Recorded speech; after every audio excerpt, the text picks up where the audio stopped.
Monsieur le maire, avec votre permission.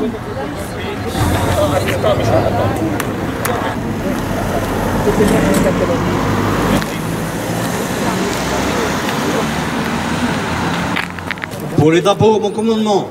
Garde à vous. Drapeau haut. Attention pour les couleurs. Envoyez.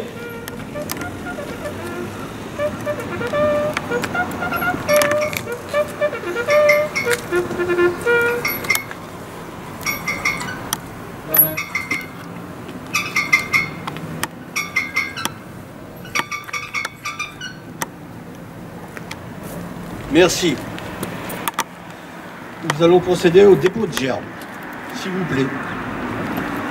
Les personnes qui sont prévues à cet effet, je vous prie de s'avancer.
Pas les femmes et les enfants d'abord.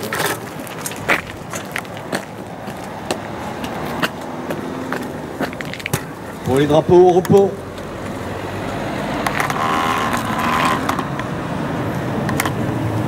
Nous allons procéder aux allocutions, s'il vous plaît. Les personnes prévues à cet effet, je vous prie de s'avancer.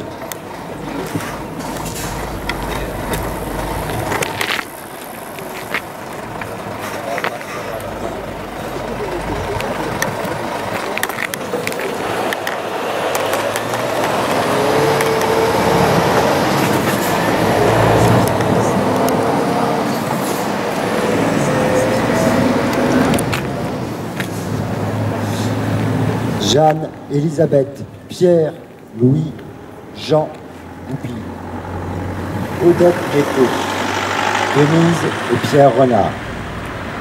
Il est de la nature même de cette cérémonie de rappeler le souvenir de ces justes de France. Leurs noms, leurs actes, leur vie.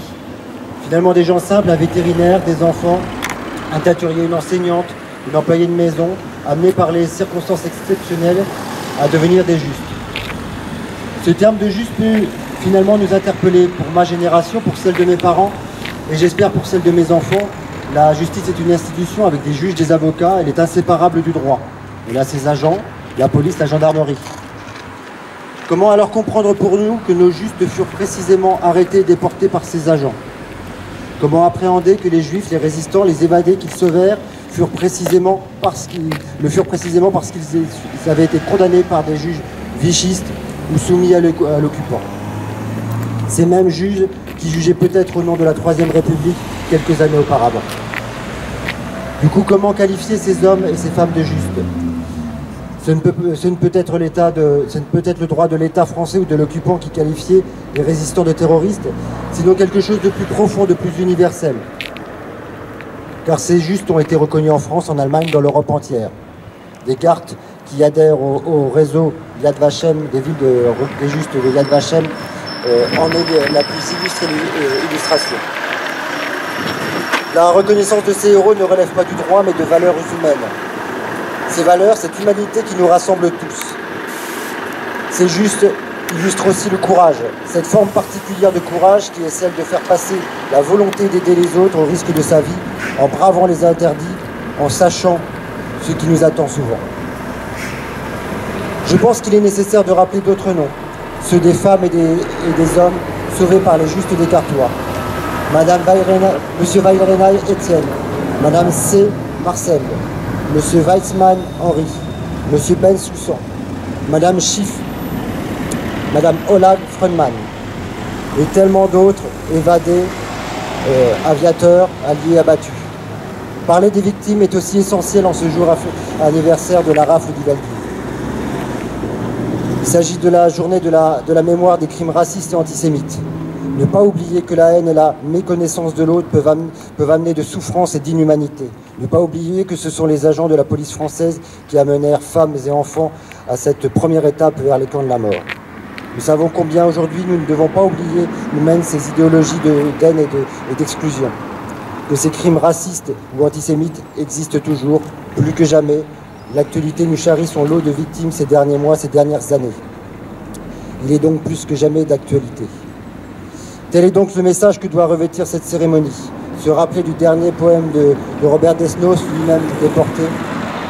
Or, du fond de la nuit, nous témoignons encore de la splendeur du jour et de tous ses présents. Si nous ne nous dormons pas, c'est pour guetter l'aurore qui prouvera qu'enfin nous vivons au présent. Rendre présent la mémoire de ceux qui ont été, c'est juste.